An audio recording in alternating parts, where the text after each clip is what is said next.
निकी स्पर्जन New York शहर के एक बार में जाता है। वहाँ वो एक खूबसूरत लड़की को एक आदमी के साथ देखता है जो उसे परेशान करता है। लड़की वहाँ से निकलकर निकी की टेबल पर आकर बैठ जाती है। उसका नाम जेस है।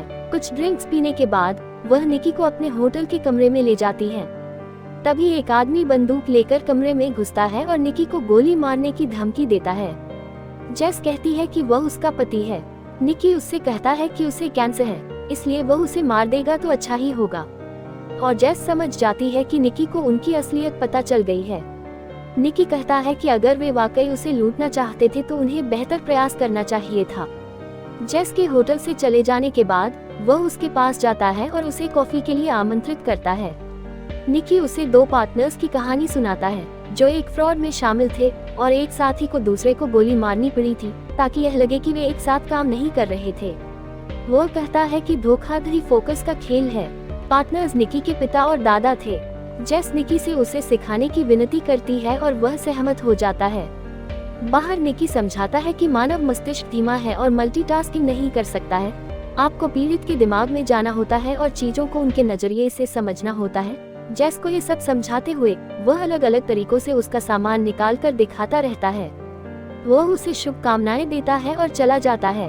निकी अपने धोखेबाजों की टीम के साथ न्यू ऑर्लिन्स जाता है। निकी को जुए की लत है और वह घोड़े की दौड़ में पैसे हार जाता है।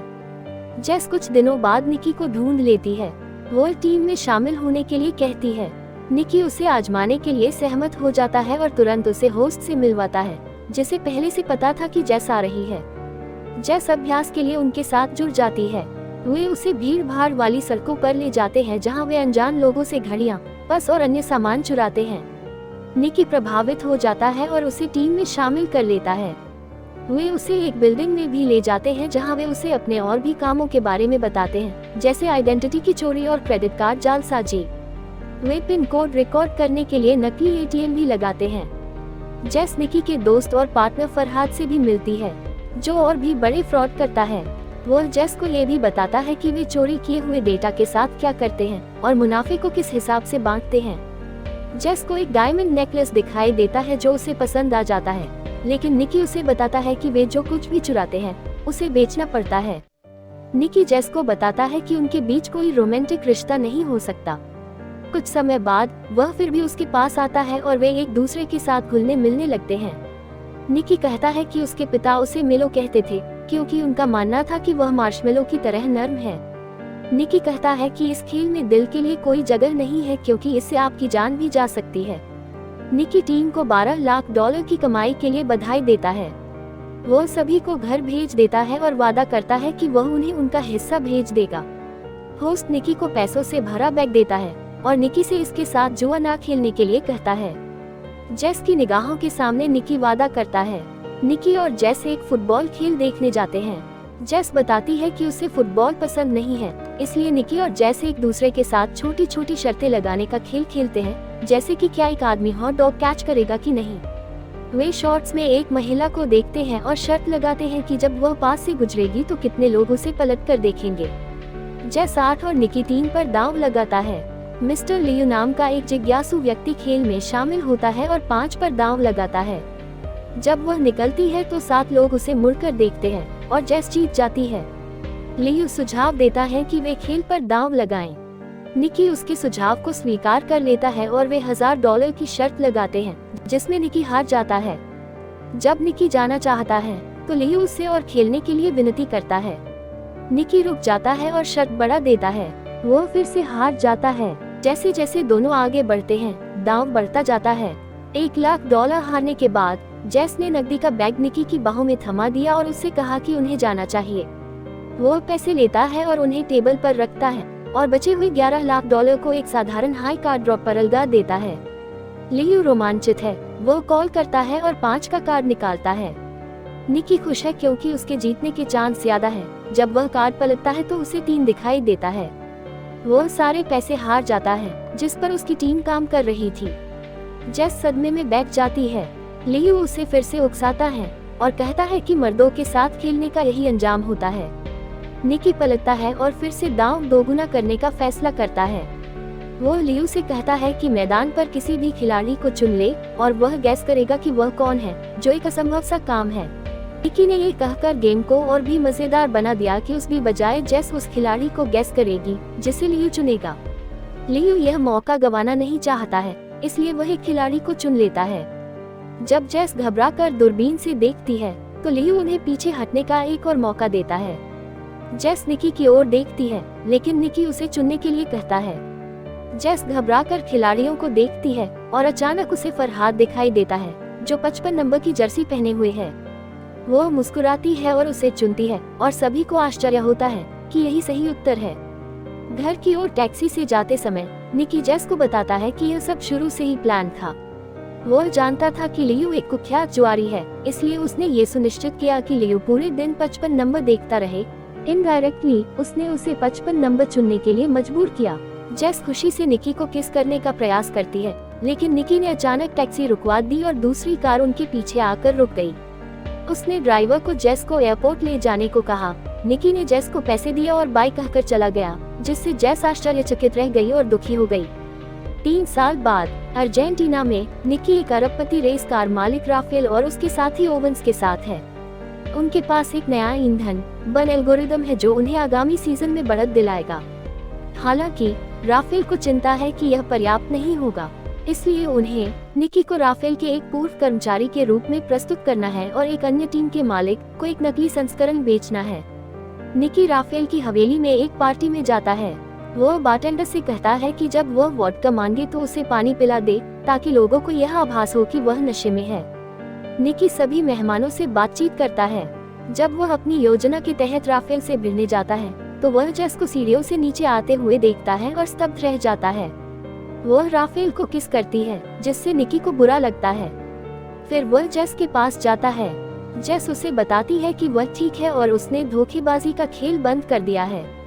निकी उदास दिखता है और वोडका लेने जाता है। नशे में धुत होने के बाद निकी एक असंतुष्ट कर्मचारी की भूमिका निभाता है, लेकिन राफेल को धक्का देने के बजाय वह उसके चेहरे पर मुक्का मारता है। वह जेस के साथ होने के कारण उस पर अपना गुस्सा निकालता है। ओवेंस द्वारा निकी को बाहर ले जाने के बाद मैकेवन का गार्ड उसके पास आया और उसे लंच के लिए आमंत्रित किया। अगले दिन जब निकी मैकेवन के साथ लंच कर रहा था, उसे बातों में ध्यान केंद्रित करने में कठिनाई हो रही थी। वह चिढ़ गया और जेस को घूरने लगा, जो राफेल के साथ छेड़खानी कर रही थी। वे बाद में मिलने का डिसाइड करते हैं जब उसके पास असली एल्गोरिदम का सबूत हो। जब वह राफेल से दूर होती है तो वह जेस के पास जाता है और उसे राफेल पर भरोसा न करने के लिए कहता है। वह पूछती है कि उसे निकी पर भरोसा क्यों करना चाहिए, जबकि उसने उसे छोड़ दिया था। डेटा से पता चलता है कि निकी का एल्गोरिदम विश्वसनीय है। निकी ने मैकेवन के साथ 30 लाख यूरो में सौदा किया। निकी जेस के करीब आने की कोशिश करता है। जेस निकी को वह सब कुछ बताती है जो वह सुनना चाहता है, और किससे ठीक पहले वह धीरे से फुसफुसाती है, मैंने सबक सीख लिया है। वह निकी से कहती है कि वह उससे दूर रहे, वह फिर से उसके झांसे में नहीं फंसने वाली। अंतिम उपाय के रूप में निकी फरहाद को जेस को समझाने के लिए लाता है। वह उसे वह हार थमाता है जिस पर उसकी नजर 3 साल पहले पड़ी थी। निकी उसके साथ एक और बातचीत करने में कामयाब हो जाता है। वह उसे बताता है कि उसने कई सालों से ठगी का काम नहीं किया है क्योंकि अब उसे यह सही नहीं लगता, लेकिन जेस को उस पर विश्वास करना मुश्किल लगता है क्योंकि वह एक धोखेबाज आदमी है। जेस चली जाती है लेकिन कोई उसे पकड़ लेता है। जब निकी अपने होटल के कमरे में लौटता है तो वह जेस को अपने दरवाजे के बगल में बैठा हुआ देखता है। वे प्यार करते हैं। अगली सुबह वो उसे बताता है कि वह आज रात जा रहा है और चाहता है कि जेस उसके साथ आए। उसके ठीक बाद ओवेंस निकी के दरवाजे पर आ जाता है। वो उससे छुटकारा पाने की कोशिश करता है, लेकिन ओवेंस बस अंदर चला जाता है जबकि जेस नजरों से दूर रहने की कोशिश करती है। ओवेंस निकी के काम में प्रगति की कमी के बारे में शिकायत करता है और वह फ्लैट के चारों ओर घूमता है जैसे कि वह किसी की तलाश कर रहा हो। जेस बालकनी में भाग जाती है जहां वह ओवेंस से बचने में कामयाब हो जाती है और वह एक पैकेज रखकर चला जाता है। निकी ने राफेल के असली एल्गोरिदम को न केवल मैकेवन को बल्कि हर दूसरी रेस टीम को उसी कीमत पर बेच दिया। वो उन सभी को शुभकामनाएं देता है। लगभग 2 करोड़ 70 लाख यूरो नकद इकट्ठे हो जाते हैं। निकी को खबर मिलती है कि उसका भांडा फूट गया है, लेकिन वह जेस के बिना जाने में हिचकिचाता है। समय समाप्त होने के साथ वह अपना बैग उठाता है और दरवाजा खोलता है। जहां वह जेस को देखता है। जेस देर से आने के कारण माफी मांगती है। मैकेवन के एक गार्ड ने दुकान में कुछ चीजें खरीदी। में उसने अपनी घड़ी देखी, बेल्ट लगाई, हेलमेट और नेक बेल्ट पहना और गैस पेडल को दबाते हुए निकी की कार में घुस गया। जेस और निकी का अपहरण कर लिया जाता है और राफेल की गोदाम में ले जाया जाता है। वह मैकेवन की कंपनी में जासूस था ताकि निकी पर नजर रख सके। राफेल जानना चाहता है कि उसे असली एल्गोरिदम कैसे मिला। वह जेसी की नाक तब तक पकड़े रहता है जब तक निकी बात करना शुरू नहीं कर देता। निकी आखिरकार स्वीकार करता है कि उसने जेस का इस्तेमाल किया और उसके गले में नेकलेस पहनकर राफेल के होटल के कमरे में गई तो नेकलेस में लगी चिप ने उसके कंप्यूटर का पासवर्ड चुरा लिया। जेस रोने लगती है क्योंकि निकी ने फिर से उसका इस्तेमाल किया और उसे धोखा दिया। राफेल हंसता है क्योंकि वह जानता है कि यह झूठ है और उसके मुंह से टेप हटा देता है। जेस निकी को बताती है कि राफेल उसका प्रेमी नहीं है, वह सिर्फ उसकी घड़ी चुराना चाहती थी जिसकी कीमत $2 लाख है। वह राफेल के साथ कभी नहीं सोई, यहाँ तक कि उसके कमरे में भी नहीं गई। जेस ने ये सब निकी को जलाने और बदला लेने के लिए किया। निकी आखिरकार सच बोलने के लिए तैयार हो जाता है और जैसे ही वह शुरू करने वाला होता है, ओवेंस उसे सीने में गोली मार देता है, जिससे राफेल भयभीत हो जाता है और डरकर वहाँ से भाग जाता है।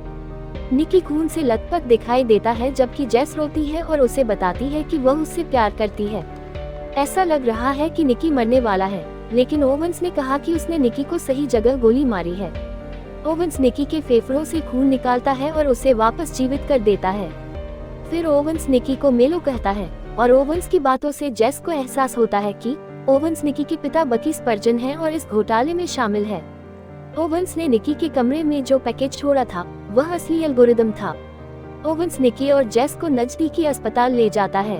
वह निकी से कहता है कि वह सारा पैसा ले जा रहा है। जेस निकी को अस्पताल तक चलने में मदद करती है। जब वह देखता है कि जेस ने अपनी कलाई पर राफेल की घड़ी पहनी हुई है, वह मुस्कुराता है और मूवी खत्म हो जाती है।